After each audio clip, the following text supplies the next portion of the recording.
Can you comb my hair into place, babe? He's going to record me. All right.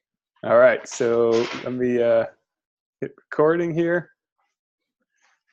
All right. So welcome and thank you, John McMullin. And so I know quite a bit about your background, and not too much, not as much as you can share. So I'm just going to give you some time to share a little bit of where you came from and how you ended up doing what you're doing and what it is that you do specifically. Good morning, Ian. Thank you. My background is that of a number of corporations. I owned a number of companies, 6 of them at one time, actually, one of them in biomed engineering. And I always was interested in the energy signature of the human body as a result of working with American Optical and other companies with defibrillators and fetal monitors. And we did a lot of work for hospitals in 4 states so they would meet the Joint Commission standards. So our job was to go in and make sure equipment worked. But I was fascinated about how the human body creates energy signatures based on perceptions. That got me interested. And so after selling those companies, I got involved in looking as a biomed technician, then engineer, designing systems for reading energy in people. That's the basic history. Awesome. And so now you do holistic coaching as well. So you speak to people and help them work out their perceptions of reality or stories. Is that what you'd say? Correct. Briefly, I discovered that people communicate not only through their words, but through their energy signatures, that many people have subconscious attachment they themselves are not aware of. So I've learned not only then to listen to what people tell me, more acutely, I listen to what they're not telling me. They hide information from themselves. Okay. And so when they hide information and you're having a conversation with them, can you give an example of something that they might say or do that is telling of maybe an issue or something that they need to work out? Often I'll have a client call up and say something like, I'm depressed. I tend to have manic or depressed behavior. I don't love my life partner anymore. I have physical symptoms that won't go away. And one of the first questions I ask is, how does part of you benefit by having symptoms that compromise you? Many of us, I believe, are not aware that we all are martyrs, and we benefit by punishing ourselves or other people. We don't realize that because it's reactive and we've adapted to it. But I would say one of the most significant parts of your question is learning how it is we use our body parts and punish them for not meeting other people's expectations. Okay. And how do we peel the layers? How do we peel out the layers of the onion to get to that realization that they are injuring themselves and they are maybe causing more harm through this perception or story? One of the interesting aspects of adaptation is learning to justify or rationalize. So someone might say, I um, I have a broken heart, and somebody did this to me, not realizing we break our own heart and blame someone else. Right. My immune system, it goes on and on. For me, these symptoms are just that. They're not the issue. Your question, how do we get to the issue instead of the symptom? Is that correct? Yes. First, through the recognition that what people tell us are symptoms, whether it's behavior, physical experience, the emotional, mental, physical, spiritual, or intuitive aspects. Many people compromise intuition because it's a source of information the human ego filters out. So the question at hand is, if someone says, I don't like my spouse, my response is, what if you discovered you don't like yourself about your experiences of your spouse? So that they start looking inward rather than outward Mhm. for what disturbs them. Great. So, yeah, one of the biggest things about this book is going to the root causes of the symptoms and trying to fix at the source. And so, would you say that the source of most issues is an inner problem, even when it comes to physical healing, like someone with an injury? Actually, you're talking about your book, Right. and the title of your book is. Healing hacks. Yeah, I love the title. Yeah. That's beautiful. Um, yes, hacking has an implication that there is covert stuff going on. Right. And so that's correct.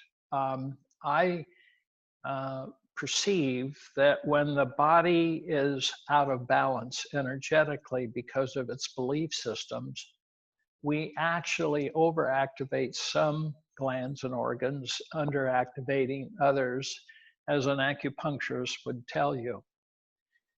My job is to use my intuition and ask the body to tell me what parts are over or under activated as a result of a belief system Mm-hmm. that somebody is hiding from themselves. Right. So the short answer to your question is, if I try to use logic to solve the riddle of logic, it doesn't happen. If you try to use emotion to solve the riddle of emotion, not going to happen. Through using intuition and reading the energy signature, not only of the voice that someone's talking to me, but their field, their etheric field, Mm-hmm. just sense it. And or to say it another way, many people would say, my gut says something's not right, or they don't feel right in my heart. They're actually using their body as a feedback loop to the intuition I just talked about. Okay, and can you explain a little bit about the etheric field and how, so when you're speaking with somebody, you're reading all the signs, like you're hearing the voice, you're looking at the energy that's coming off their body, and kind of maybe reading the, um, like if there's, I don't know how you'd explain it, maybe like an imprint on the energy signature that could be caused by trauma or something. Is that a good way of explaining it? Yes, and I actually would offer that because we're all gifted with a heart that vibrates at an energy of consciousness, Mm-hmm. and an ego that vibrates at still another energy of consciousness, realizing that the human ego is what saves us. Its mission is to defend and prove for survival. The heart, on the other hand, is an energy field attempting to connect with our inside and outside world. For example, you smell a beautiful flower, it activates an experience, one would say, that moved my heart. Right. And so back to your important question. Um, we all have available many senses that we can turn on to experience the expression of another human self or nature. Right. If it's dangerous to the ego, it switches off the sensory system. Right. I make a conscious effort to try to leave them open. Right. So an example of that would be when we were at the workshop, you used the, I'm blanking on the name of the machine that you guys were using there. What was it called? Well, in this particular case, it's called the eductor, but there are many manufacturers that make biofeedback devices that measure various energy levels of the human body or pets or anything that lives.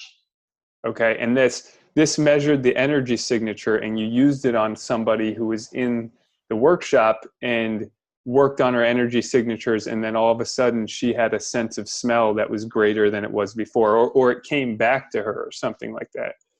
Correct. In other words, when the ego senses risk, danger, it shuts down sensory systems, in this case, her ability to smell fragrance, because she associates a fragrance with something that was dangerous or humiliating. So she turned her smell off, her ability to smell. Right. Once the machine was able to recognize the energy signature of that fear or shame, and we created what's called a homeopathic remedy. In other words, a frequency that canceled out the frequency of she could actually smell fragrances again. And so her statement was she got up the next day and could smell morning. Is that beautiful? Yeah, it's amazing. Yeah. So can you explain a little bit about how the eductor works and how it picks up these signatures?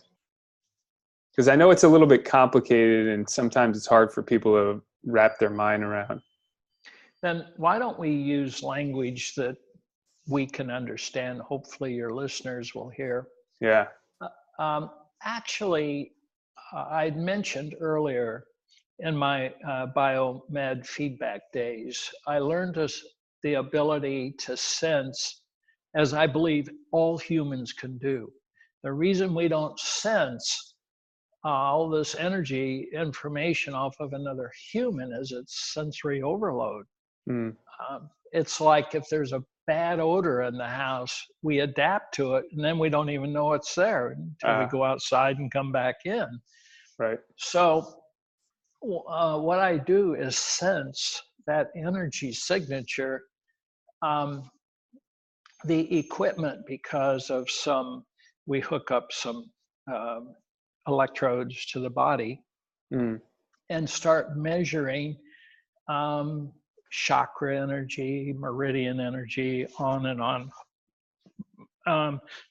Many different frequencies, including one you mentioned earlier, the etheric field, but there's many energy fields around the body layered. And so our purpose is to see if there is harmony. And that's the operative word for your book. Mm-hmm. We want glands and organs connecting and working together. Right. If you and I grew up in a family where we experience disharmony, conflict, then we associate that and imprint it into glands and organs in our body, and they find each other the enemy. You and I have a name for this. We call it cancer, fibromyalgia, and a host of other names. Perfect. Now, can you give, you talked about harmony, which is, so I debated with the title of the book, and I like the title Healing Hacks. So I'm going to keep that title, even though, one of the things you mentioned to me made me think twice about it. But can you kind of give your definition of what healing is? You really came loaded with great questions today. I love it. Yes, healing has an assumption of wounding. In other words, it's rebalancing the energy signature of different tissue in the body. And just briefly look at what some people call cancer is tissue that consumes other tissue. It's the big ones beating up on the little ones, the conflict we have with self. And you spoke earlier of inflammation. Hmm. And what is inflammation? It's a byproduct of irritation. So if we have parts of our left and right hemisphere of our brain conflicted, or we have parts of our body or our self related to someone else irritated in conflict with another human, then comes the inflammation. And of course, inflammation creates all other kinds of problems, including arthritis and a host of other challenges. So healing is a process of bringing the body back into energetic balance and not forgiving other people, but forgiving ourselves for beating ourselves up or trying to beat other people up or get them to beat us up so that we matter. Forgiveness is forgiving our perceptions, not other people. Powerful stuff. Well, okay. It is for me. It is for me. Yeah. And would you say that these irritations and these, let's say, emotions and feelings that cause inflammation are lower frequencies or lower consciousness? Is that a way you could maybe state that? And that higher frequencies and higher consciousness stimulate healing? From a scientific notation, we speak of alpha, beta, gamma, and many other frequencies that occur in the body. That low frequencies are bad, high frequencies are good. But actually, the piece I would invite us to consider is harmony and harmonics of a base frequency. So we actually stimulate consciousness, many people would say, through a higher frequency. What I would say is that we create a harmony with the vibration of our body that allows us to become a witness of, as well as a participant of life. Therefore, we have choices. But if our at a lower frequency, we fight, flight, freeze, or facade, we either attack or hide. Those frequencies are actually imprinted into the not just the human body, but the auric field around the human body. And so we become hyper vigilant, and you would call it exhausted adrenals, maybe a hypoactive thyroid. There's many consequences to how we experience who we are in the world. Right. So say there's somebody who has a joint issue, like say their shoulder is bothering them for a long period of time. And typically tendons and muscle, they heal themselves after a couple weeks. So if that joint issue has carried on longer than a few weeks, would you say that could be something that's manifested from emotions and or disharmony? I think that's a really important question for so many reasons. Basically, an irritated shoulder either it has been compromised emotionally, mentally, physically, spiritually, intuitively. When we carry the weight of the world, when we're overgivers, and we have a need, for example, to make other people feel good so we can feel good about ourselves. Our body gets resentful. It says, hey, what about me? Right. So we get irritated at ourselves, And so Louise Hayes and a number of other authors have talked about how to speak about body symptoms as a metaphoric indication. So Hmm. the shoulder might be carrying the weight of the world on our shoulders. It's a language rather than literal language. It becomes a metaphoric language to talk to our body and say, hey, shoulder, um, I abused you. I wasn't paying attention. And will you help me here? And you'd say, wait a minute, the shoulder doesn't know you're talking to it. I propose, oh, yes, it Right. does. This is especially true of a broken heart, where we would accuse someone of hurting us and breaking our heart. We don't know how to say to our heart, I broke my heart over my expectations of somebody.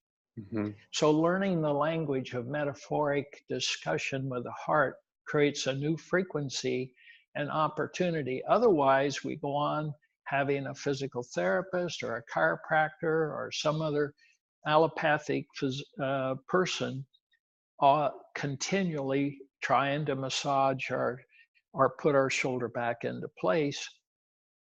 And the real question I have is, why are we not working on the issue instead of the symptom? Perfect. It's kind of like, I don't know if you're familiar with Dr. Sarno. I don't know if we ever spoke about that, but Dr. Sarno was a surgeon. And after about, I don't know, 20, 30 years, he called up all his patients and he asked them if they still had back surgery after the surgery. And he found out that they all had back pain for the most part. And he changed his career essentially and started treating the emotional issues with the back, and then their pain was gone. And so this is in the direct connection with what you're talking about. My wife's brother is an MD, PhD studying the psychosomatic experiences of surgery. And if we really sit back and look at surgery, is there a time and place for it? Of course there is. How then do we reconcile wounding the body in the effort of healing a wound? Mm-hmm. The knife surgeon, the scalpel of a surgeon cutting tissue. Um, it cuts through energy fields. It cuts through meridians and how the cells talk to each other. They Mm-hmm. have to adapt to that. So, is there a place for surgery? Absolutely. Is there a place where some kind of physical intervention requires consciousness for healing? Uh, briefly, very briefly said, many people with scar tissue come to me with keloided tissue, and I'll actually ask it to tell me the emotion it's holding on to. Mm-hmm. And then once I ask them to identify the emotion of the wound, it's often not what we think it is. Right. Then stretching the tissue horizontally and vertically, we actually allow blood to circulate into that scar tissue. And all of a sudden it's not white, it's pink like the rest of the tissue in the body. It's amazing. Oh, wow. That is amazing. And there's some of the newer research showing that the more you've had surgery, basically your life force energy, the more you've had it, the more of your life force energy goes down, and like dementia and all these other ailments go up. And that's why part of this book, not part of it, this whole book is about healing naturally at the root cause, so we can avoid some of the bigger cut, slashing, and burning, which is the typical mode nowadays for within the medical community. It's like, chemo, surgery, and radiation, or something like that, or MRIs and etc. So well, that, if I may briefly, Dr. Sure. Randolph in Cincinnati, and all of his studies, I mean, works all over, not just the United States, witnessing their research on how many people are actually compromised because of back surgery. Um, and I think it's important for you and I to do a disclaimer here.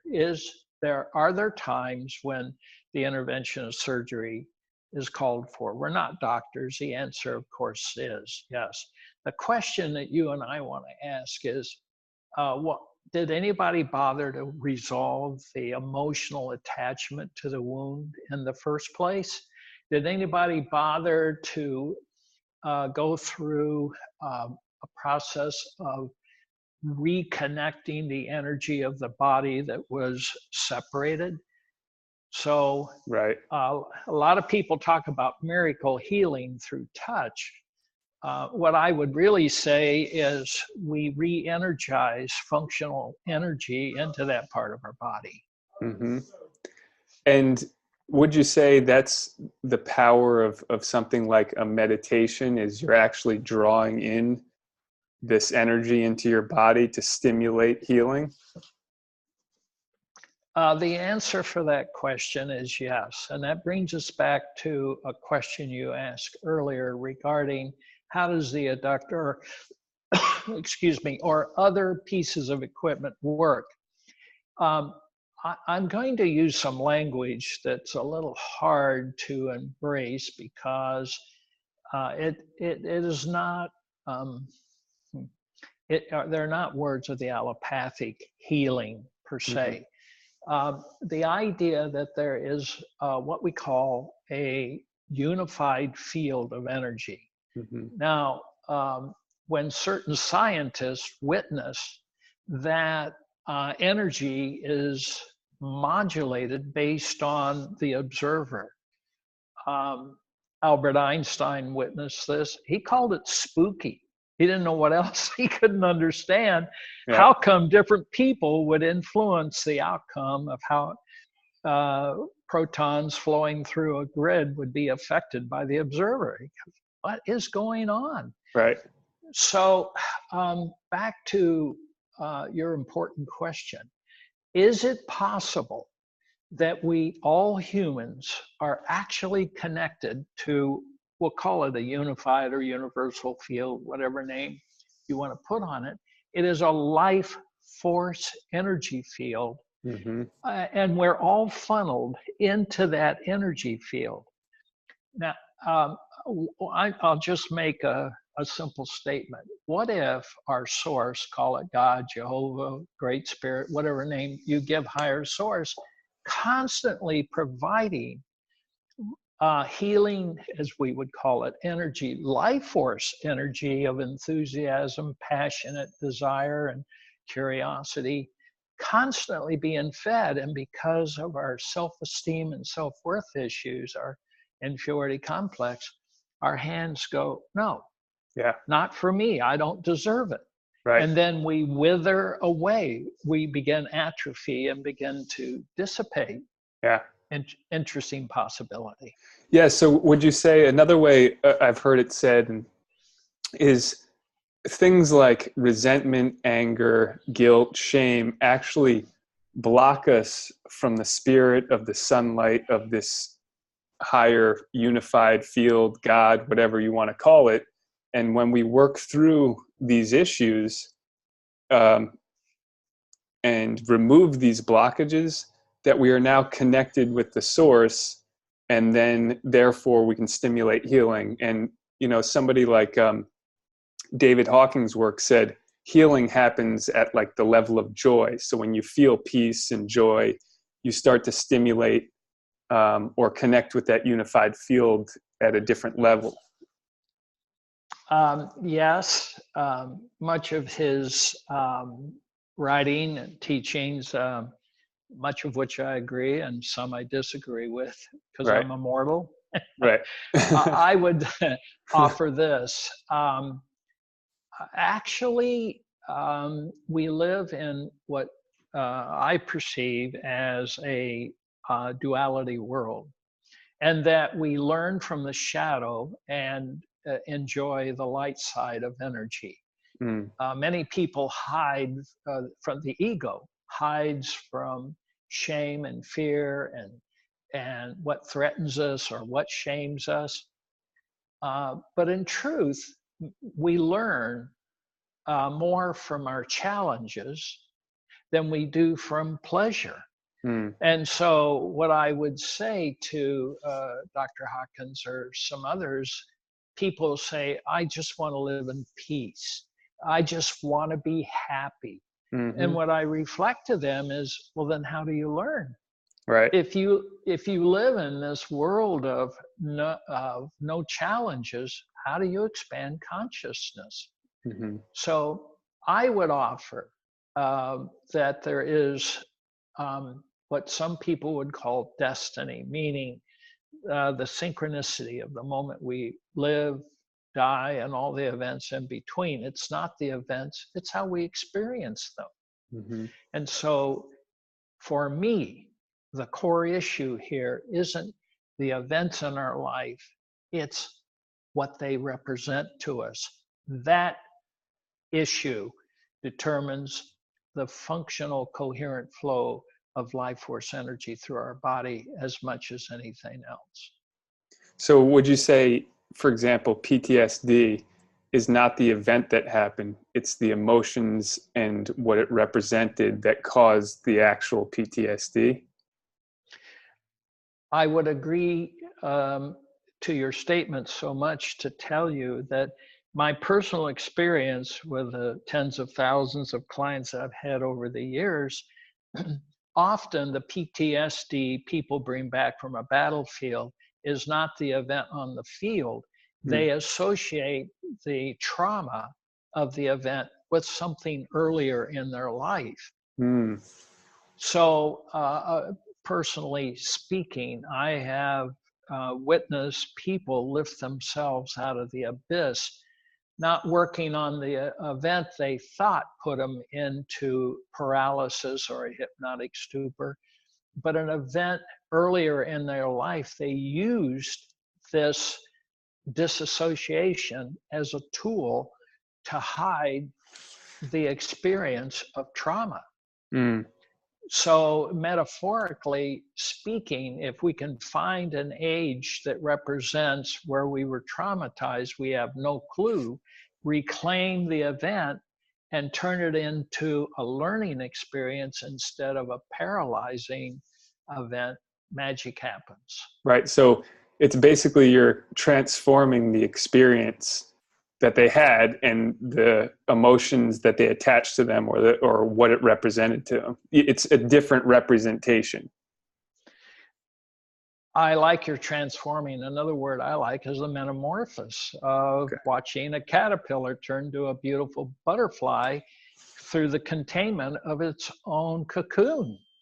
Right. Yes, if we can teach people the cocoon was necessary, one, to protect it, and then became its own prison, and necessary for the butterfly to strengthen its muscles for flight.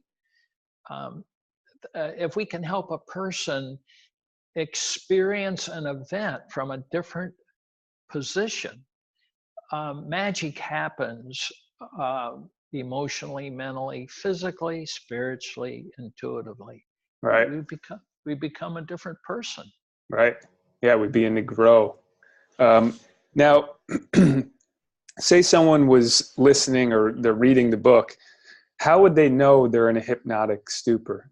Like, how do they identify, like, if they read it and they say, like, oh, this isn't me, what what would be signs and symptoms that they know they're in a hypnotic state? Well, I don't know how to prioritize your questions because they're all so important, this being one of them. The way I heard the question is, how do we know what it is we don't know we don't know? I was so fascinated by your question. I participated in a doctoral program of hypnosis, which required participating using hypnosis not only for clinical but entertainment to witness the power of suggestibility. And to answer your question, um, I would project the possibility that almost everybody spends almost all their life in hypnotic stupor if it's defined as fantasizing, daydreaming, not focusing, not experiencing, um, and on it goes, because we all wrap a cocoon around us to protect us from what it meant to be an infant and toddler about at risk. So waking up out of a hypnotic stupor is so hard because all of a sudden you begin to experience life, not only what we see, smell, taste, hear, feel differently, but all of a sudden we open ourselves up to an overload of sensory that we had shut down. Mm. And in a paradoxical way, it puts us back to sleep. Right. So that's why waking up is a process. And um, and back to your important question, how do we know what it is we don't know Mm. until we sense what it is not to be in a hypnotic stupor? Mm. Oh, by the way, for the record, all hypnosis is self-hypnosis. It's not Right. what people do to us. They create an environment where we hypnotize ourselves. Right. And it only takes milliseconds to self-hypnotize self. Right. Yeah. So say someone realizes, like, okay, what I'm hearing from you is that if you're not present and really experiencing the present moment, you're kind of in a hypnotic stupor. If you're daydreaming, you're fantasizing, you're distracting, you're trying to like not be here and present, then you're in a hypnotic state. And if someone recognizes that they are in a hypnotic state, how do they start the process of getting out of that? Um, Another way of asking that question is the healing process itself, Right. because hypnosis is a way of hiding from self. So I have the experience of hiding from the outside world. And I think it's a really important question. The first is to consider the possibility that we are numb through disassociation, daydreaming, misdirected attention, um, attaching to opinions and defending them. I mean, it goes on and on Right. until we become a witness of our own behavior. Mm-hmm. So, inviting ourselves to participate with what I call holistic coaching Mm-hmm. or a good therapist, whatever that means, to have somebody reflect back to us how we're communicating messages of experiences we ourselves don't know we're communicating. Right. In other words, to become passionately curious about what it is we're hiding from ourselves is a Mm. beginning. So would you say essentially seeking truth or seeking to know yourself better is like the good first step? Yes, and it's hard to witness self in the presence of self, because as soon as the human ego experiences you reclaiming a memory it wants you to not reclaim, Mm-hmm. uh, you disassociate. Right. One and about 40% of my clients are actually therapists. Oh, wow. And Okay. the reason the number is that high is because they don't want to be diagnosed. In in the in the field of psychiatry, once you've been evaluated, it becomes a written record. Mm-hmm. And because I'm not licensed as a therapist, I allow my clients to have experiences rather than diagnose and then attach the diagnosis to them. And so, what I do often is give them an opportunity to hear something and then repeat it back. and they're trying to stay aware of the message. But what happens is difficult because the mind all of a sudden says, "Oh, I forgot to put gas in the car. I need to pick something up at the store." So we lose coherency. Mm-hmm. Actually, I teach a class in speed reading through hypnosis. Mm-hmm. And the reason for the hypnosis is to bring people out of hypnosis. And instead of reading the book to be informed by the author, I teach them how to read the book to challenge the author's experience with their own. It keeps them coherent. Gotcha. So Interesting. that's, yeah, another technique. So I love your question. Frankly, that one question, we could spend hours, but I know Yeah. you have more questions. Yeah. So being that the book is about frequency and nature, or frequency and inflammation, I wanted to speak about nature. Now, I know it's something that I don't think I've ever heard you speak about, but I'd love to hear your opinion about what you think nature provides us in terms of healing or reconnecting with ourselves or raising our energy, or how to affect the field of energy. Wow, another important, very important question. You may or may not be aware of this, but for every irritant, we'll say poison ivy, within 50 feet grows another plant, a resolve. And nature has that polarization for us. If we just have the awareness of what is the expression or vibrational energy of a plant, many people are aware of a research program in the late 50s where they actually attached electrodes to plants thinking they could use them as a feedback loop, only realizing it bombed, didn't, until they all of a sudden finished and started to tear the plants out, and then they went wild with a message. So Baxter. yeah. So it's true that all living things have a level of consciousness. The question at hand is, are we present, sensitive, aware of the message that all life has to send to us? Mm-hmm. And when we're busy with our own world, we're not very interested in witnessing. One of the great challenges, since you brought it up, I believe, for the human ego is not to attach to the stories we've made up about who we are, but to witness through other people's filter system what they make us. Right. So although I have opinions of who I am, what I'm more interested in is your life experiences and what I represent to you. Right. Yeah.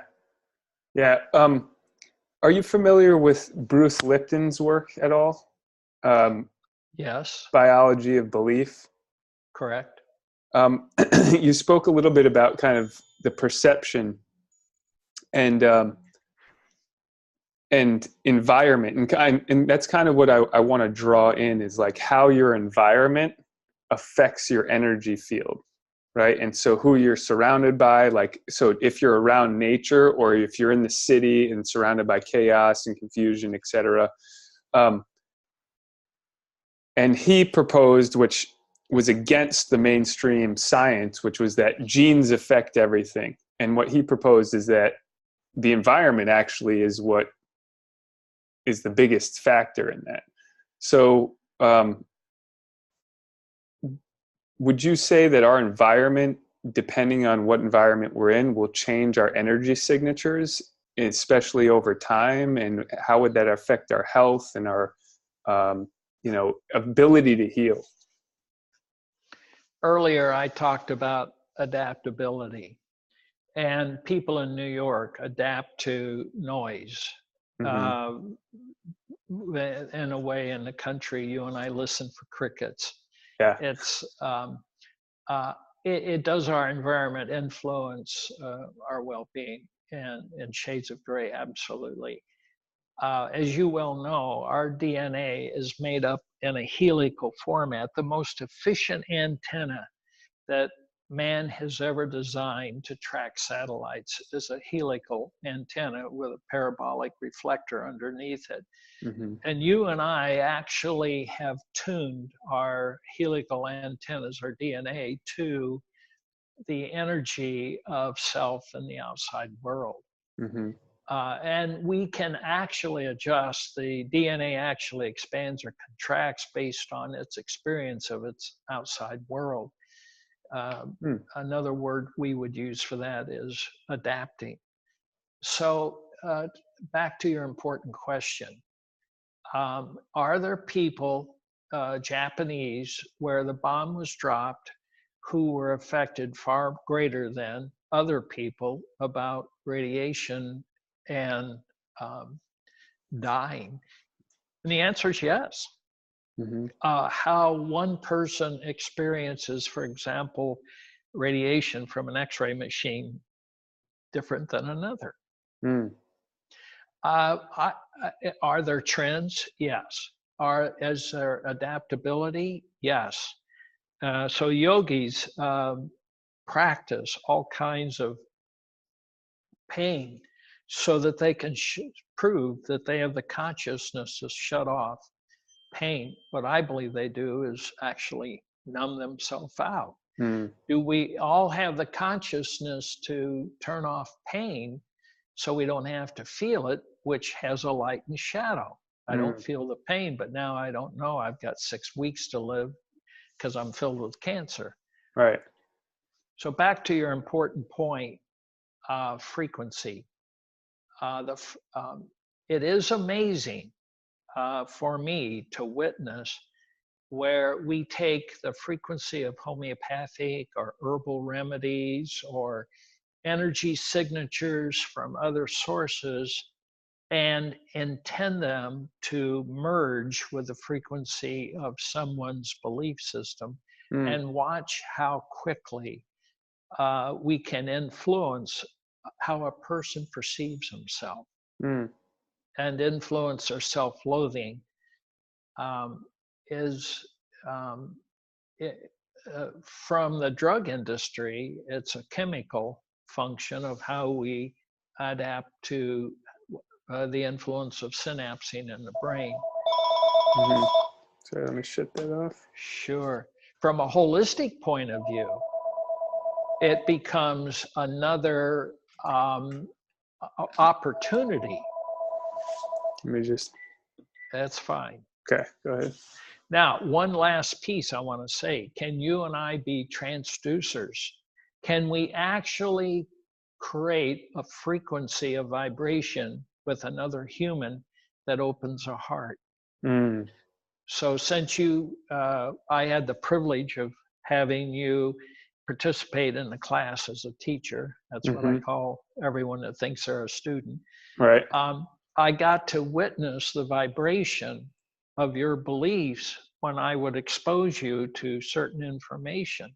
Right. And then I would transmit in my mind or in my heart a frequency that would help you perceive a different view than previously experienced. Mm. So are And we how actually, we're body electrics. We think we're physical beings, but we're body electrics. Go ahead. I'm sorry for interrupting. No, that's a perfect way because part of the book we're talking about frequency, but how we are electrical beings, and the food we intake, if it's electric, it feeds us and it nourishes us and it helps our consciousness. Whereas if we intake things that are dead and maybe processed and have no nutrient value, that the electrical interaction is not going to be the same. And then we're going to wonder why we have low energy, why we feel bad, why our immune system is lower. And so my next question for you is, if somebody is looking for emotional, physical, or healing just in general, or a better way of putting it, like we said, is they're looking to harmonize or be in harmony and away from dis-ease and discomfort. What are some of like the lowest hanging fruits that they can pick from that you might recommend? Something that they can maybe even do right now to kind of stimulate that process. Good question. Um, Before I answer your question, the body electric, as we spoke earlier, is an interesting phenomenon. Watching how the 10 microvolts of energy applied to the SA node can cause the heart to function very differently. And that comes from brain.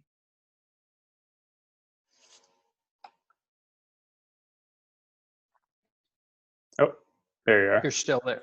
Yeah. Okay. So interpreting the energy signature of the body for me, and helping someone understand the consequences of manipulating how energy flows through the body is very important. It becomes a self-awareness beyond what otherwise could be. Now back to your question, the low-hanging fruit. Right. The first is one of my. I have a series of questions to help people help themselves self-evaluate where they are right now. And I don't believe we can give anybody anything we ourselves don't possess. And so how does a person really experience himself in the relationship with themselves about another person? We would say, what's my relationship with my spouse, or how that goes. For me, it's a question, how do I experience a relationship with myself about that person? Because we never know another human. All we do is project our eclectic experiences onto them and say, well, you're bad, or you're a good person, or I loved you when we got married, and now I don't love you anymore. We don't know how to say, I don't trust myself with you the way I once did. It's a very, so back to the important question that all of us would want to ask ourselves. You were talking about low-hanging fruit, is why would anybody want me for a life partner? And since you're hosting this show, how would you answer the question? Why would anybody want you for a significant other? Right. Yeah. This is one question that I've thought a lot about, and every time I answer it, it's a different answer. But but that's the evolution, I guess. It's the growth. And so when I respond to that, I start to think about the things that I do that can be improved upon, and think like, well, maybe they wouldn't want that in their life, and maybe that needs to change. And with that being said, I also think about the positive sides. But is that a question that you asked to stimulate the healing process or stimulate the awareness process, would you say? The answer is yes on both. Both. The reason it's such an important question to ask ourselves and or another human is we all have what we would call self-loathing. Or another word is we all have an inferiority complex. I mean, it comes from being a small child in the presence of family members where we felt helpless. And it's an imprint. Most of who we are is identified within the first 7 years of our life. So back to the important question. If I'm in the process of having a partnership with another human, I realize that I can never compliment them beyond the threshold of their ability to receive the compliment. And the question is so significant because most people answer it, well, I'm charming, I'm good in bed, I'm funny, I'm smart, and on it goes. In other words, they're answering the question out of human doing rather than human being. Mm-hmm. So, what is human being? It is realizing who I am, Mm-hmm. not through my activity, but through my experience of the stories I've made up about me. Mm-hmm. So if I need to prove and defend, I matter because I have credentials behind my name, Mm-hmm. I want a big house, car, blah, blah. That's called attachment. Mm-hmm. In asking someone to connect with their being, Mm-hmm. well, I'm a vessel to express life in this literal realm in a unique way. No other human can. Mm-hmm. That my being is vesseling consciousness Mm-hmm. beyond my ego's awareness. Right. So if someone can say, um, I'll tell you who I am, John. I am the experience of other people. I'm not, I can't make somebody happy or sad. Mm-hmm. I can't I think I can make people happy by giving my body away or my money away or whatever. Here's the truth. Mm. That's called enabling. I labeled it supporting. But when we enable people, we're trying to take care of them to make ourselves feel good about ourselves. Right. So back to the important question, and any listeners, I would ask them to embrace this important question. Why would anybody want me in their life? The answer is based on their life experiences of what they make me, Mm. not who I am. Right. Then that helps us minimize the shame and fear that I'm not meeting somebody else's expectations. So you ask about low hanging fruit, there's a good place to start. Awesome. I love it. Now, I know we're going to be ending here shortly. I want to be respectful of your time, and I greatly appreciate it. And I just want to end off with the power of our body and just a little bit of inspiration about people who don't really understand that we are uh, unbelievably powerful beyond what we can even fathom, and how our body is a machine that has the ability to heal itself. And whatever, some of the stuff you shared, and I've heard you share about that, that maybe would inspire people to believe that they are powerful and they can heal themselves and they have the ability to change their perception in that field. Briefly said, and that one question you and I could spend hours with, Right. is our human ego was shaped to belong in a family either through compliance or defiance.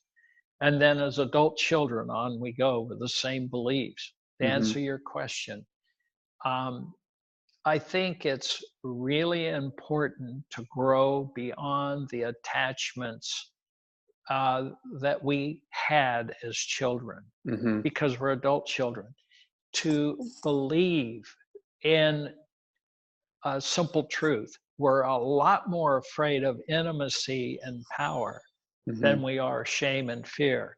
Our attachment is shame and fear because we perceive we can control it. Mm. You cannot control how magnificent we are. Mm. So we dismiss it and make ourselves pathetic because the interesting paradox, we have much more power in a family being pathetic than we are dominant. Mm. Powerful stuff and a lot to take in. I mean, honestly, I could sit here and ask you questions for days. Before we sign off, is there anything in terms of healing hacks, that you could maybe, that just off the top of your head would be helpful or somebody would find helpful, or and then we'll just end it there. The healing hacks, as you call them, I believe are experiencing other people's perception of us without attaching to them, being curious about who we are in the minds of other people without needing to meet expectations. Learning our purpose. If you can't define your reasons for being in this literal realm, then you dismiss yourself and ask other people to do that. Who are we? We are a vessel to express life in this literal realm. It's a dualistic world, and it's the only place that the human soul or spirit can experience the the consequences of duality. And the reason we're here is to confuse ourselves so that we can wake up to oneness. So if those are some brief statements, I could just blurb out a bunch more, but I'd like to take a minute and thank you for your curiosity, this show, this blog. I'd like to take a few minutes and say what I value in you as much as myself, therefore, is your curiosity, your willingness to look in the mirror and see something other than your ego's definition. So I want to thank you. And I'll look forward to when you and I can match up our heads and our hearts again. Yeah, no, I really appreciate it. And like I said, I could sit here and talk to you all day, but that's what the workshops are for, right? That's, well, some people learn better in an environment where they see themselves in other people, and some people one-on-one. And that's why I do one-on-one sessions all over the world. Right. And I do workshops around the United States. Yeah. So you do it in California and Ohio and Cape Coral, Florida, where you came. Right. And and once again, when you showed up, you become the teacher. Out of your curiosity, you discover yourself by me asking questions. Right. Yeah, no, it's powerful. So anybody, I'm going to also post this on YouTube, and anybody that's listening, most people that go to you are, like you said, therapists and holistic coaches. But from what I find is that people that just need to learn more about themselves show up and see massive transformations. And I've actually seen it happen firsthand. So Journeys of Wisdom is the name, and powerful stuff. Definitely transformational. And powerful for some, dangerous for others. Ego doesn't like getting information that it can't hide. That's true. Yeah, definitely. Thank you for being my friend, and thank you for your endless curiosity. I hope it goes on, and maybe you and I can wrap our minds around another session. That would be great. I appreciate it, John. Super grateful. Take care. As am I. Thank you, friend. All right. Say hello to Lee. Bye for a bit. I shall. Thank you again. Thank you. Bye. Bye.